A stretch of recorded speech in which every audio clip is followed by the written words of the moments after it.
Boa noite a todos. Sejam todos bem-vindos ao Centro Espírita, Instituição Caminho da Luz. Boa noite aos internautas que nos acompanham através do nosso canal do YouTube, Seical Anápolis. Sejam todos muito bem-vindos. O palestrante de hoje será Maxilânio Lacerda, de Brasília, e ele abordará o tema Compreendendo a Sexualidade à Luz do Espiritismo.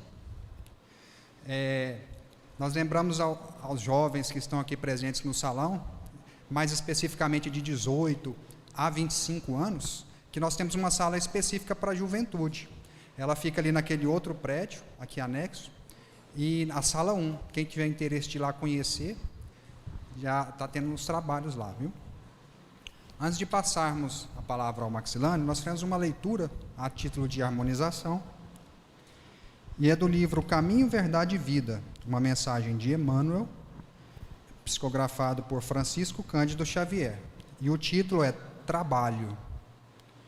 E Jesus lhes respondeu: Meu Pai obra até agora, e eu trabalho também. João, capítulo 5, versículo 17. Em todos os recantos, observamos criaturas queixosas e insatisfeitas. Quase todas pedem socorro. Raras amam o esforço que lhes foi conferido. A maioria revolta-se contra o gênero de seu trabalho. Os que varrem as ruas querem ser comerciantes. Os trabalhadores do campo preferem a existência na cidade. O problema, contudo, não é o gênero de tarefa, mas o que compreensão da oportunidade recebida. De modo geral, as queixas, nesse sentido, são filhas da preguiça inconsciente. É o desejo ingênito de conservar o que é inútil e ruinoso, das quedas do pretérito obscuro. Mas Jesus veio arrancar-nos da morte no erro, trouxe-nos a bênção do trabalho, que é o movimento incessante da vida. Para que saibamos honrar nosso esforço, referiu-se ao Pai, que não cessa de servir em sua obra eterna de amor e sabedoria, e a sua tarefa própria, cheia de imperecível dedicação à humanidade. Quando te sentires cansado, lembra-te de Jesus, que está trabalhando. Começamos ontem nosso humilde labor, e o Mestre se esforça por nós desde quando? Vamos então à nossa prece inicial. Senhor Jesus, agradecemos a nova oportunidade de nos reencontrarmos em Teu nome. Que a Tua mensagem e os Teus exemplos possam estar sempre vivos em nossa mente, para que possamos seguir os Seus passos. Que a Tua mensagem possa ser lembrada no dia a dia, nas nossas dificuldades, nas nossas provas, no convívio com o próximo, e que ela possa, de alguma forma, nos consolar naquilo que a gente ainda não compreende.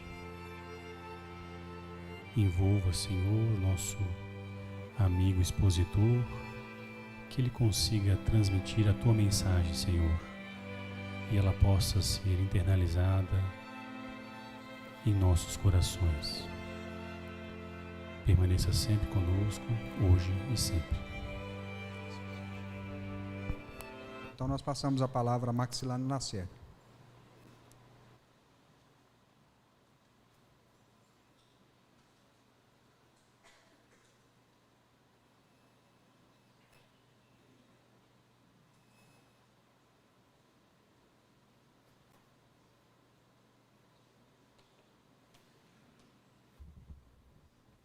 Boa noite a todas, boa noite a todos. Que a paz do nosso divino Rabi, da humilde Galileia, permaneça em nossos corações. O tema que nos hoje é proposto é um dos mais difíceis de serem abordados em qualquer campo, em função dos tabus, em função de uma série de outras situações que tornam esse santuário divino em algo pervertido. Por isso, o nosso objetivo nessa noite é compreender, segundo o que a doutrina espírita nos propõe, o que é essa tal de sexualidade, como lidar com ela, como saber em meu íntimo o que quer dizer isso. Então nós vamos responder perguntas que nós mesmos fizemos à doutrina espírita e as respostas foram fornecidas pelos autores clássicos dela, Emmanuel, André Luiz, Allan Kardec, os espíritos superiores. Nós começamos com essa pergunta: o que é sexo? Mas não esta pergunta para um psicólogo, como dissemos, à luz da doutrina espírita. Então nós vamos ouvir André Luiz nos dizer, e isto que ele vai nos dizer transformará de início completamente o nosso modo de ver do que é sexo. Disse ele: examinando como força atuante da vida a face da criação incessante, o sexo, a rigor, palpitará em tudo, desde a comunhão dos princípios subatômicos à atração dos astros. Por quê? Então expressará força de amor gerada pelo amor divino de Deus. Sexo é uma força e atua na vida toda. Ele palpita, ele pulsa, ele vibra em tudo, desde um átomo até nós outros aqui, passando por nós até o arcanjo. Sexo é uma força, porque essa força é a expressão do amor de Deus.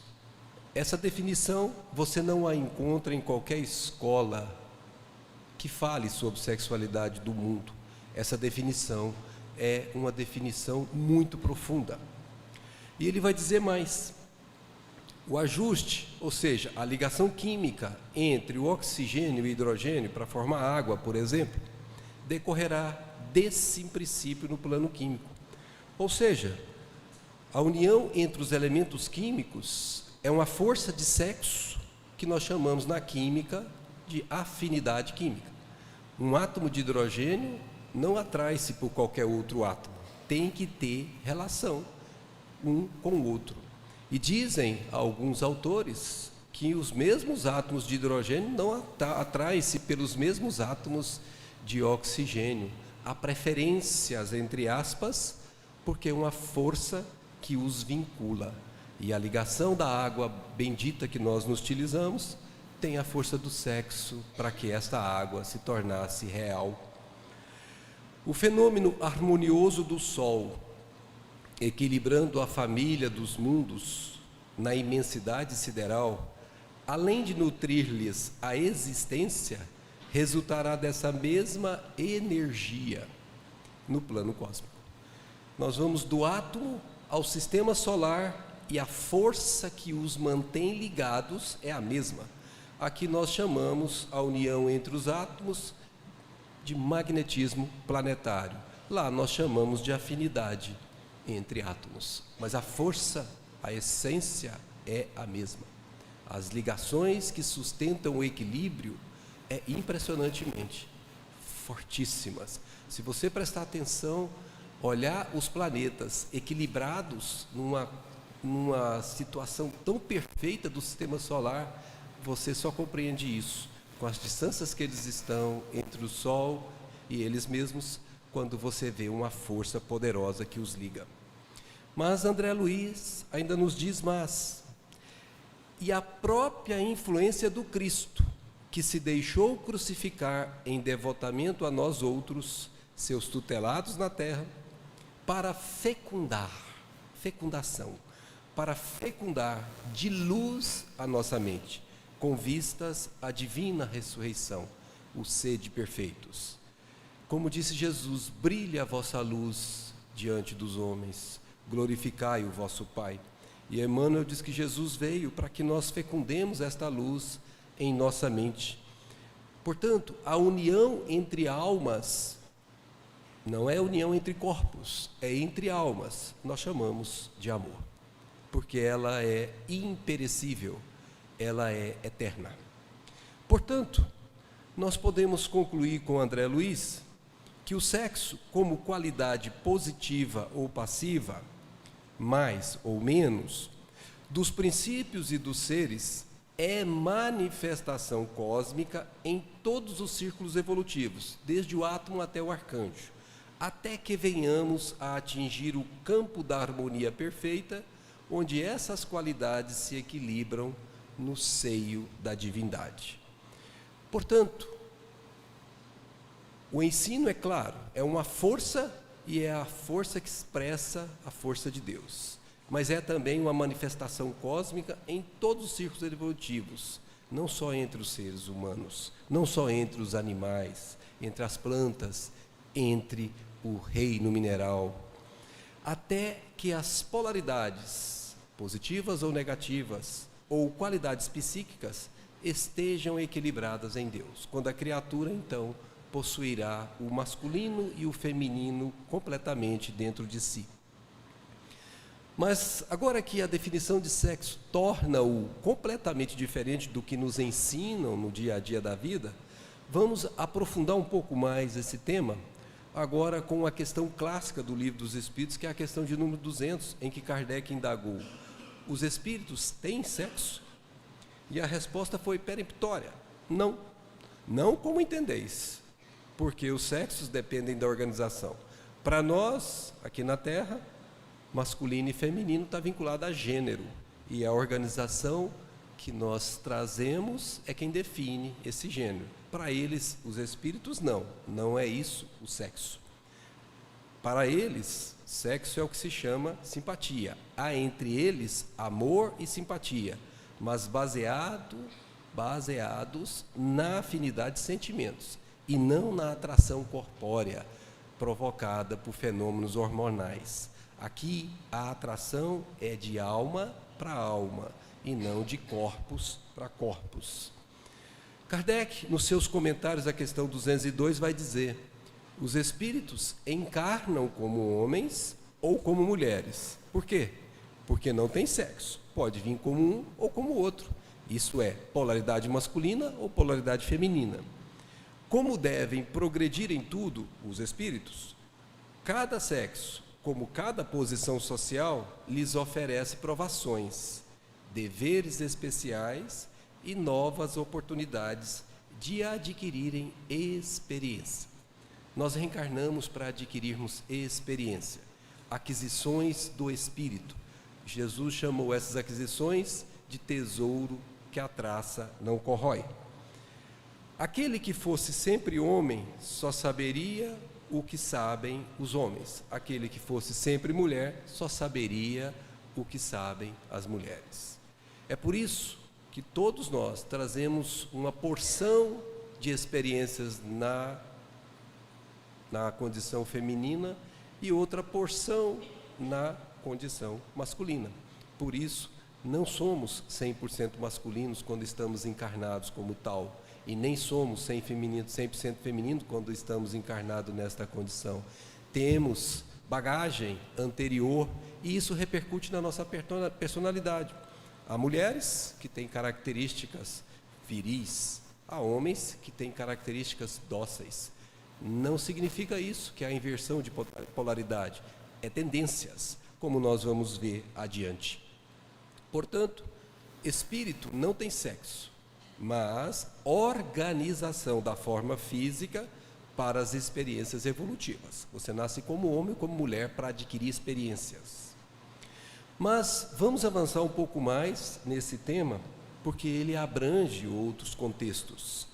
Por exemplo, em que centro de força se localiza o sexo? Centro de força, aquele ponto que você tem dentro de você, os 7 principais que os hindus chamavam de chakras.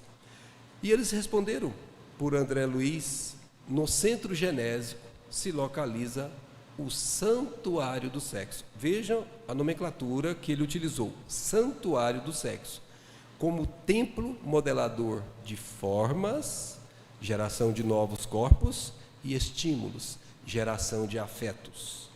Portanto, o centro genésico é um santuário. E corrompê-lo é algo grave, que traz consequências severas para o espírito em suas encarnações, como veremos. Portanto, temos 7 centros de forças, e o centro de força chamado genésico é esse aqui, onde todas as energias sexuais estão organizadas. E as energias sexuais são poderosas. Não tratemo-la como se fosse algo comum, porque não é. Exige controle. Quais são as funções do centro genésico? Alguém poderia perguntar, e nós nos perguntamos. Então nós podemos ver estas funções do centro genésico como um triângulo equilátero, que serve aqui como um objetivo pedagógico. São 3 apenas as funções do centro genésico. Se você estiver fora de uma dessas 3, você está corrompendo o seu centro genésico, e isso terá consequências. A primeira delas é a função de reprodução da espécie. Aqui predomina a natureza animal. Do mesmo jeito que um urso e uma ursa geram uma cria, o ser humano também gera um filho. Aqui são as mesmas forças que imperam na produção de um novo corpo. Este estágio vai dando lugar aos poucos para o outro, que a função do centro genésico passa a ser de revitalização de afetos, onde predomina não mais a natureza animal, mas a natureza espiritual. Revitalizar, trazer afetos de novo para si. E por fim, a última função do centro genésico é sublimar. Sublimar essas forças, como veremos, para fins mais elevados. Vamos examinar cada uma delas cuidadosamente, de forma que nós as compreendamos melhores. Diz André Luiz de novo: as fecundações físicas exigem as disposições da forma, ou seja, o corpo físico adequado para tal, a fim de atender à exigência da vida, perpetuação da espécie. Em caráter provisório, isso não será assim para toda a vida. No campo das experiências necessárias, todos teremos que passar por elas. Aqui, a natureza animal prevalece sobre a natureza espiritual, e a atração física é o que determina os encontros, as aproximações. A união entre a maioria dos homens e mulheres terrestres se aproxima demasiadamente das manifestações dessa natureza entre os irracionais. O que André Luiz está dizendo é forte. A maior parte das pessoas se vinculam às outras por essas forças de natureza animal, tanto quanto o urso, tanto quanto o nosso primitivo. Aqui a fecundação física é uma atração de formas nadando com relação à atração de afetos. Isso é uma fase na evolução da criatura humana. Todos passaremos por elas e precisamos de passar por elas porque é parte do processo evolutivo. Mas não podemos nos prender a elas quando tivermos já condição de deixar esse estágio. O momento de deixar esse estágio chega aos poucos e começa a aparecer outras necessidades da criatura. Não mais satisfação sexual pelo sexo, mas satisfação de um outro estágio do sexo, a revitalização. André Luiz diz assim: as fecundações psíquicas, aquelas são fecundações orgânicas, essas são fecundações psíquicas, prescindem do cárcere de limitações, ou seja, não precisa do corpo físico, e efetuam-se nos resplandecentes domínios da alma e não do corpo, em processo maravilhoso de eternidade. Isso é o que levou Emmanuel chamar no livro O Consolador de Alma Gêmea, reportando-se a sua esposa Lívia, lá do ano 2000 anos atrás, quando ele então aparece no livro há 2000 anos. Esse é o momento em que as ligações são de almas. Você pode reencarnar como homem, reencarnar como mulher, a sua afinidade com aquela criatura, indiferentemente, será a mesma. Tem, por isso, explicações de por que alguns se dão melhores com o sexo oposto do que outros. Aqui é uma fecundação psíquica, e a atração aqui não é mais de corpos, é de almas. A criatura pressente a outra como alguém pressente o fogo, porque sente que ali tem um afeto, e isso faz com que ela se interesse, diferentemente das outras criaturas. Diz André Luiz que para essas pessoas bastam-lhes, na maioria das vezes, o olhar, a palavra, os simples gestos de carinho e compreensão, para que recebam o magnetismo criador do coração amado. Em outras palavras, elas podem prescindir da relação sexual propriamente dita, porque aqui a natureza espiritual prevalece sobre a natureza animal. E aqui a atração afetiva é quem domina o encontro. E apenas um contato simulado aqui pode ser claramente um alimento, uma nutrição de um para o outro. Um sustenta o outro com forças psíquicas, não necessariamente precisando de movimentos carnais. Aqui é uma permuta sublime de energias perispirituais. E por fim, quando a criatura alça voos mais próximo de se libertar das reencarnações, ela começa a sublimar essas forças para fins muito mais elevados. André Luiz diz assim: a paternidade e a maternidade são tarefas sublimes. Não representam, porém, os únicos serviços divinos no setor da criação infinita.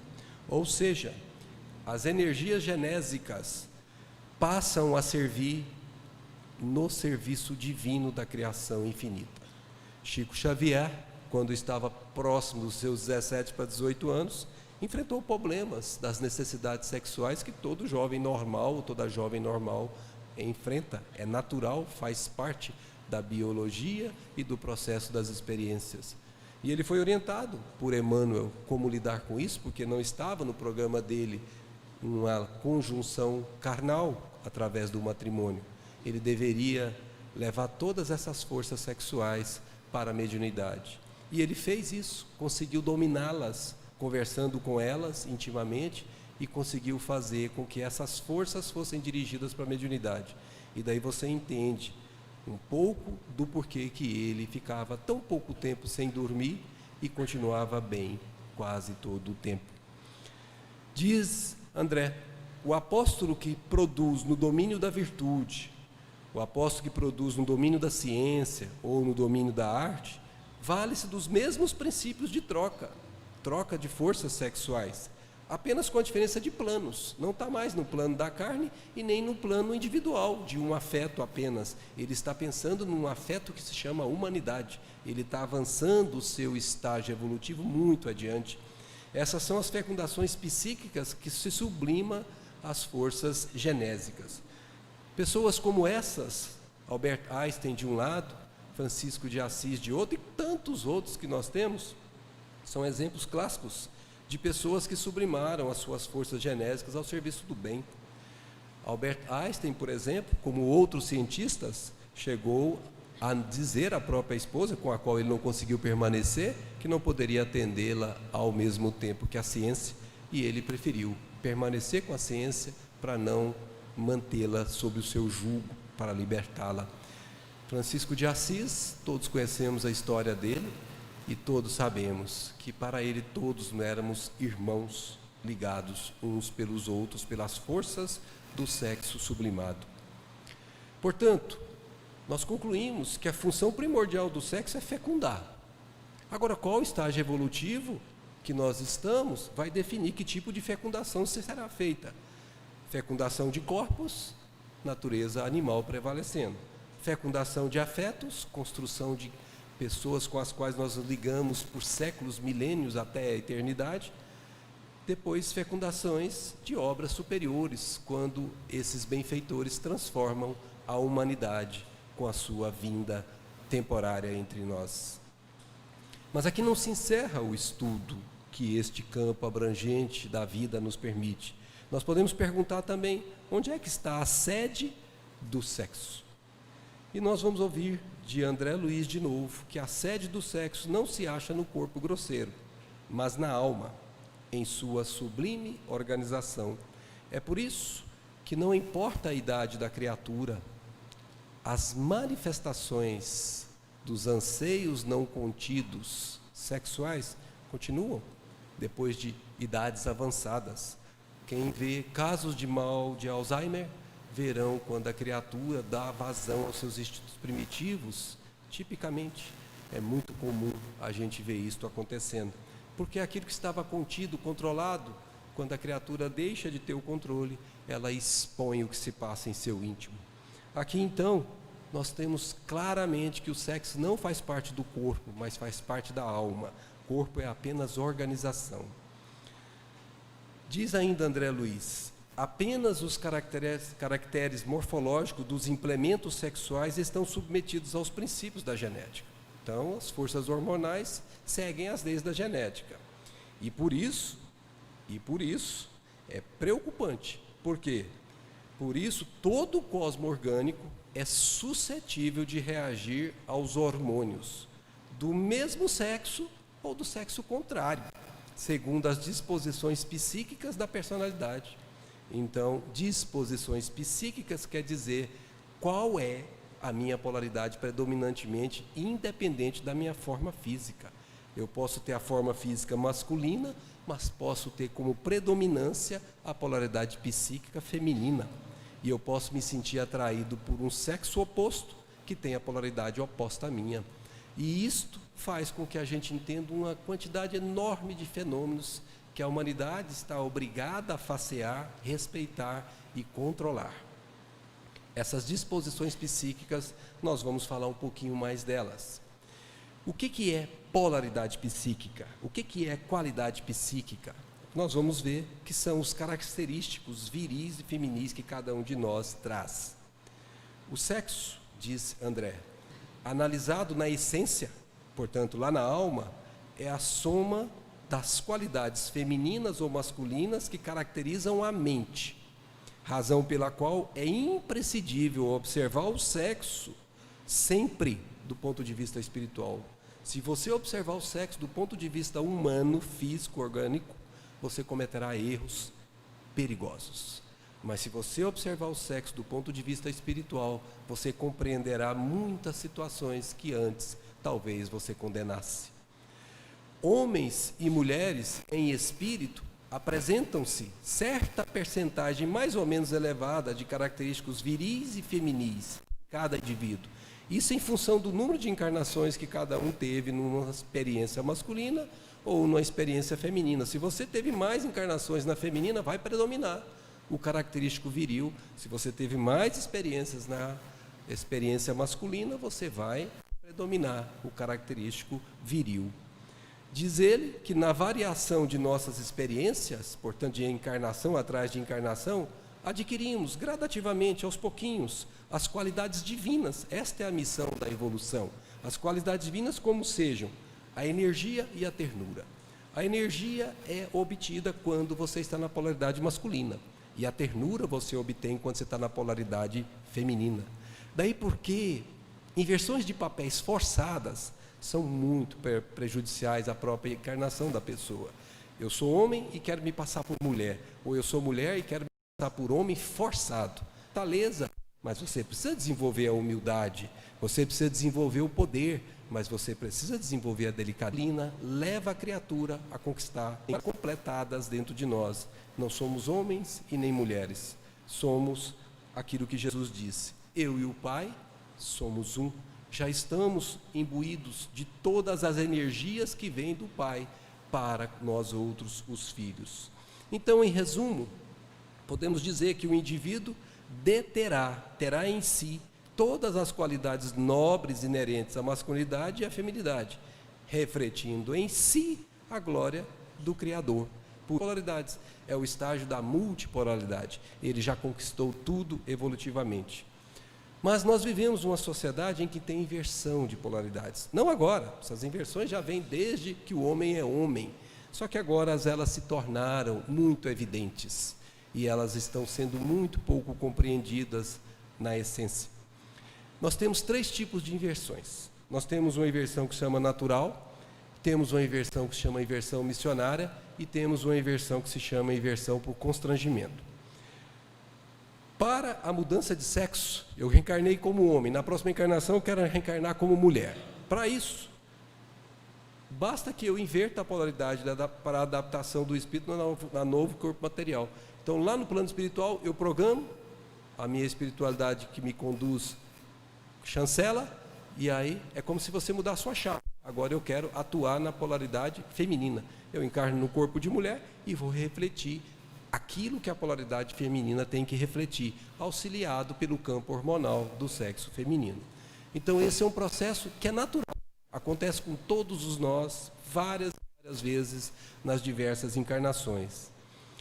Agora, Kardec, examinando lá na Revista Espírita de 1866 esse tema, num título que ele chama de As Mulheres Têm Alma, é uma pergunta, ele vai dizer assim: pode acontecer que o espírito percorra uma série de existências no mesmo sexo, o que faz que, durante muito tempo, possa conservar no estado de espírito o caráter de homem ou de mulher, cuja marca nele ficou impressa. Ou seja, ele está encarnando como homem, quando ele desencarna, ele aparece como homem do lado de lá. E isto, se ele encarnar muitas vezes, vai acontecer sempre.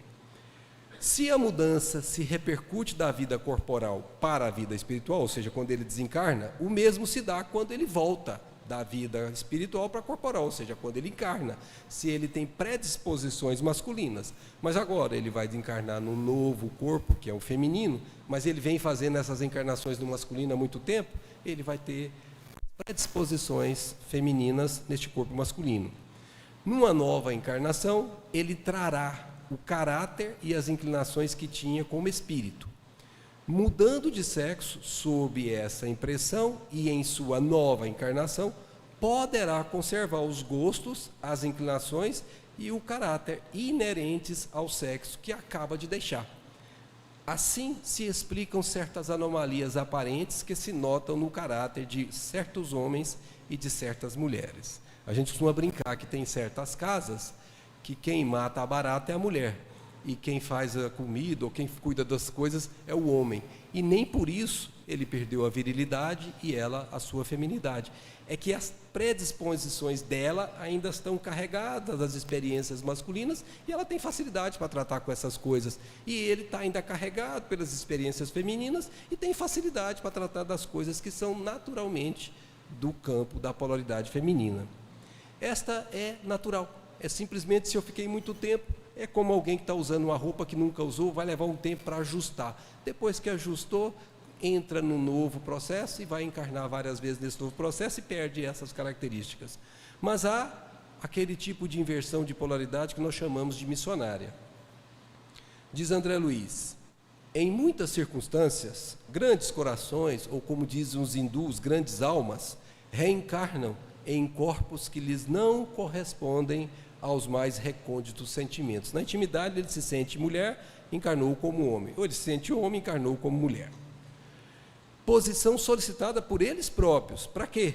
No intuito de operarem com mais segurança e valor, não só o acrisolamento moral, ou seja, o trabalho de sua própria melhoria, como também a execução de tarefas especializadas. Ele tem uma missão e aquela condição de gênero X ou Y lhe fará ser mais bem-sucedido. Esse é o caso típico de quem faz o atendimento às forças espirituais. André traz aqui o caso que é o caso típico de Chico. Ele diversas vezes na intimidade de certos amigos, e isso está registrado em obras, ele diz que tinha um coração feminino. Isso, inclusive, chegou em certa ocasião no Pinga Fogo de 1970 ou 71, se não me falha a memória, não lembro de qual dos dois, que um repórter perguntou para ele se ele era homossexual, que era o termo que ele usava naquela época, e ele perguntou mentalmente. Ele não expressou articulando palavras para Chico, mas Chico captou a mensagem, porque era assim que ele funcionava, e ele voltou-se para o rapaz: não, filho, eu não sou homossexual, eu apenas tenho a alma sensível. Então aqui nós temos a natureza espiritual prevalecendo. Ele é o caso típico que nos faz refletir sobre o que é missão. Se ele nascesse naquela época como mulher, teria sido muito mais difícil para ele, num século em que o predomínio masculino era fortíssimo, em que mulher tinha muita dificuldade de fazer-se e em prevalecer, ele teria provavelmente sido menos bem-sucedido na obra. Mas existe, e tem muito caso na Terra atualmente, a inversão como constrangimento. Como é que isso se dá?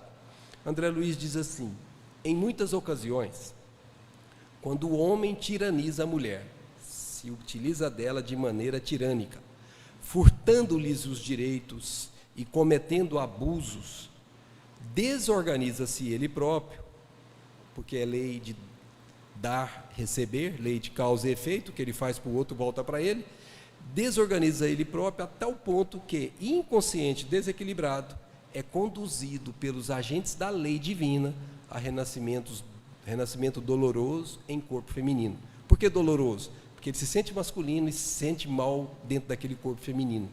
Para que, no extremo desconforto íntimo, que só ele sabe que está vivendo, aprenda a venerar na mulher sua irmã e companheira, filha e mãe diante de Deus.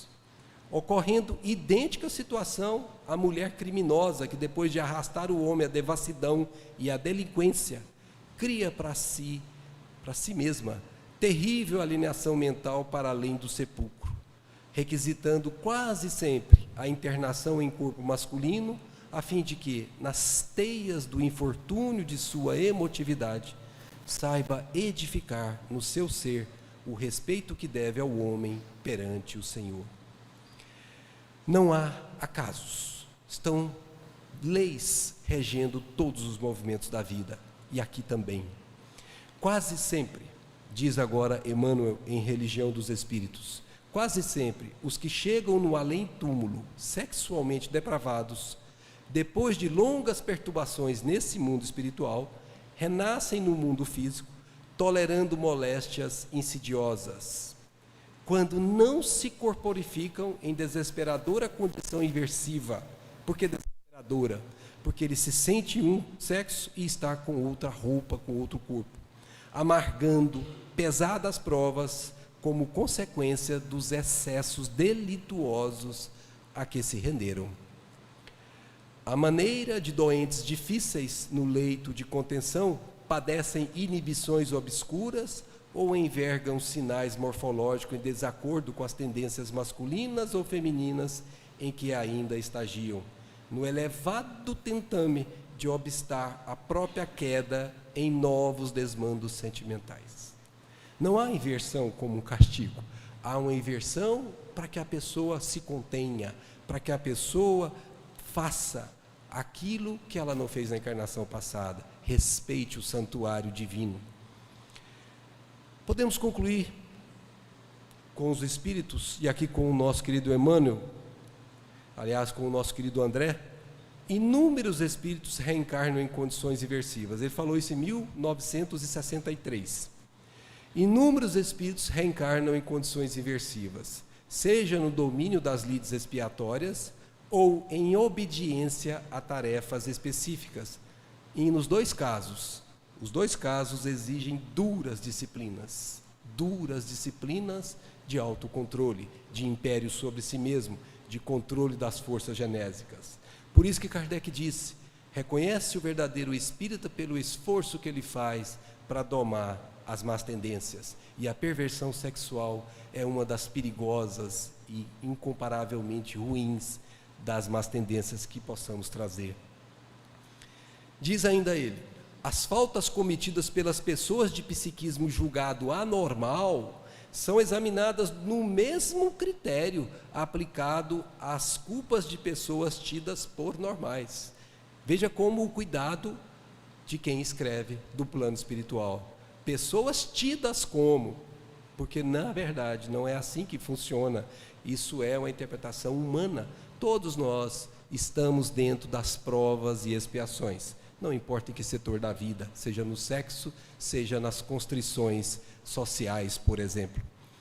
Mas Paulo já nos alertava sobre isso. Não importa se eu estou na condição inversiva, constrangedora, missionária, natural, se eu estou numa posição tida como normal. Paulo diz textualmente: fugir da prostituição, em qualquer condição que eu esteja. Qualquer outro pecado que o homem comete é fora do corpo. Mas o que se prostitui peca contra o seu próprio corpo.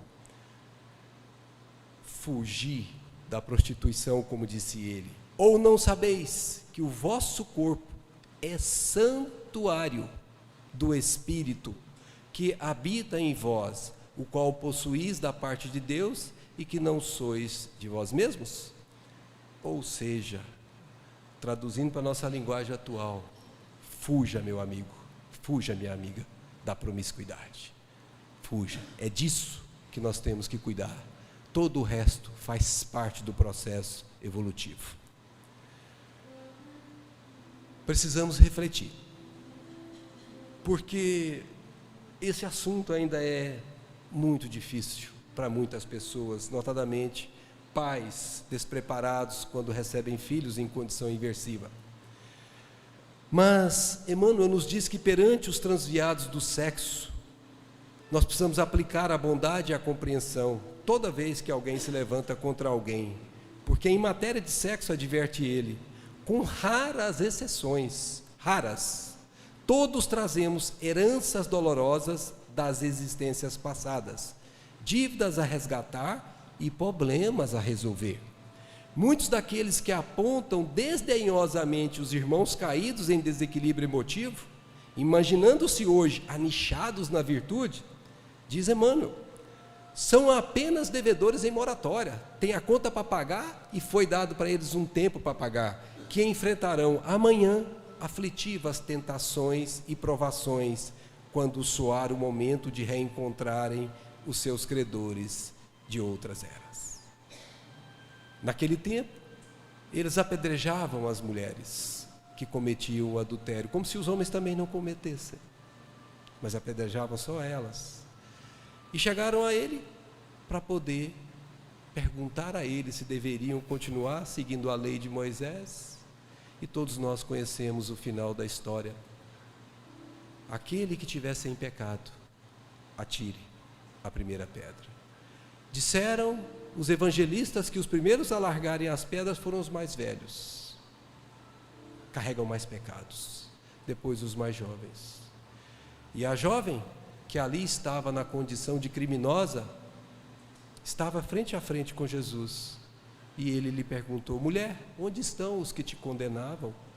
Eles se foram, Senhor. Então vá e não peques mais, para que não te suceda coisa pior. Nós precisamos de educação sexual, é disso que nós precisamos falar. Nós precisamos buscar isso, porque as forças sexuais imperam sobre o mundo de expiações e provas, é natural. Diz Emmanuel que toda criatura na terra transporta em si mesma determinada taxa de carga erótica, de que, em verdade, não se libertará unicamente ao preço de palavras e votos brilhantes. Eu vou ser aquele que vou me abster do sexo, palavras, porque na minha intimidade eu não consigo me conter, mas temos que fazer sim, experiência e trabalho continuados, com controle, para que cheguemos lá. E aí diz ele, e assim em matéria de sexo, não proibição, mas educação. Proibição é simplesmente conter forças que vão depois explodir. Não abstinência imposta, vão represar forças que depois vão explodir. Mas o emprego digno, com o devido respeito aos outros e a si mesmo.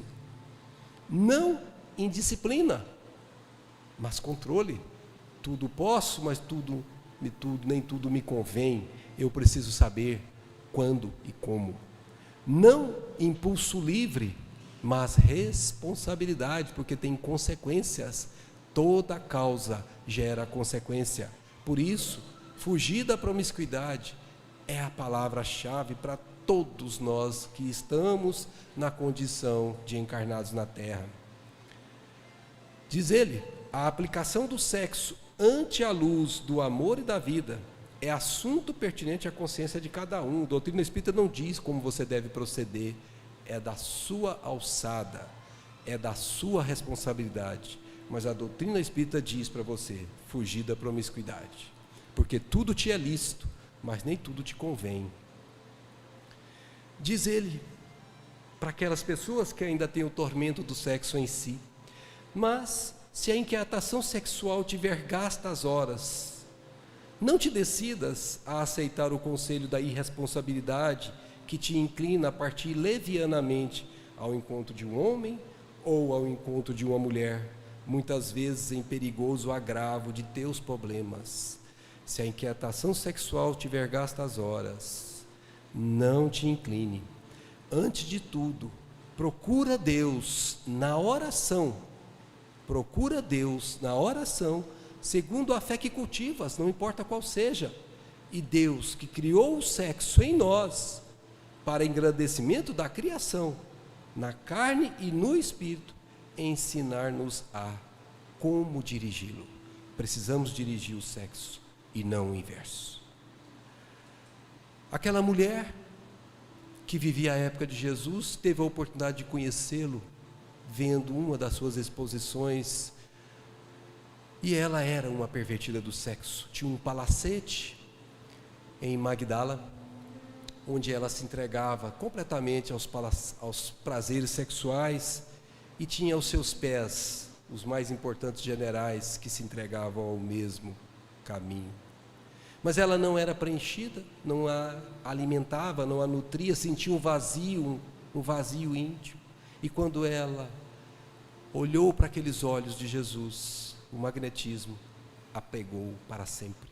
E desde aquele dia, ela largou tudo, largou o seu palacete, largou a vida mundana e foi segui-lo.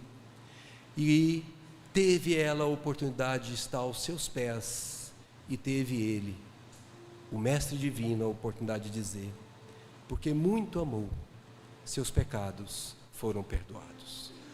No Boa Nova, o nosso querido Humberto de Campos conta que depois da sua desencarnação, Jesus estava pessoalmente aguardando-a.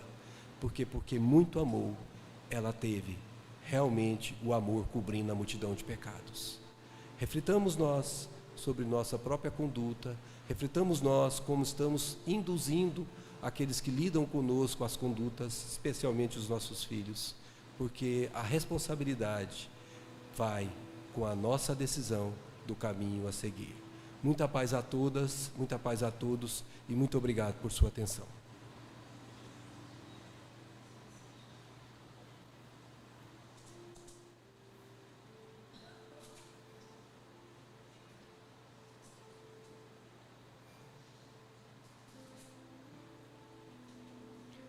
Nós agradecemos Maxilano Lacerda pelas reflexões trazidas até nós essa noite.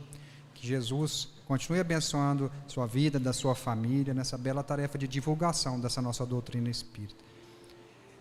Nós lembramos a todos que essas palestras de quinta e de domingo, elas são todas transmitidas ao vivo pelo nosso canal do YouTube, Seical Anápolis, e elas ficam lá gravadas para quem quiser revê-las, para quem quiser indicar aos amigos. É só ela entrar lá no YouTube, digitar Seical Anápolis e seguir a nossa página lá, certo? Nós passaremos agora a segunda parte dos nossos trabalhos, que é a aplicação do passe. O passe, para aqueles que estão vindo pela primeira vez à casa, é uma transmissão de energia do plano espiritual, por intermédio dos nossos companheiros passistas, contando principalmente com o nosso auxílio, no intuito de estarmos em sintonia com o plano espiritual. Aqueles que desejarem, basta permanecer em seus lugares que serão chamados. A saída também, nós temos a água fluidificada. Na próxima quinta-feira, o palestrante será Gilberto Queiroz, de Vianópolis. E domingo, Diego Alberto, de Goiânia. São todos convidados. Que Jesus abençoe a todos e que todos retornem aos seus lares com a paz de Jesus. Vamos à nossa prece final.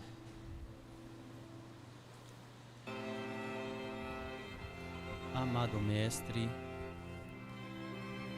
muito obrigado por mais uma vez nos permitir estarmos aqui nesta casa que nos acolhe, que nos recebe tão sublimemente, para obtermos informações, convivências acerca do nosso despertar da consciência. Com esse transbordamento de paz, de luz, de amor, retornemos aos nossos lares, espalhando onde estivermos e com quem estivermos, toda essa riqueza. Que tenhamos uma excelente semana e possamos assim continuarmos a nossa escalada na nossa evolução moral, física e espiritual. E que assim seja.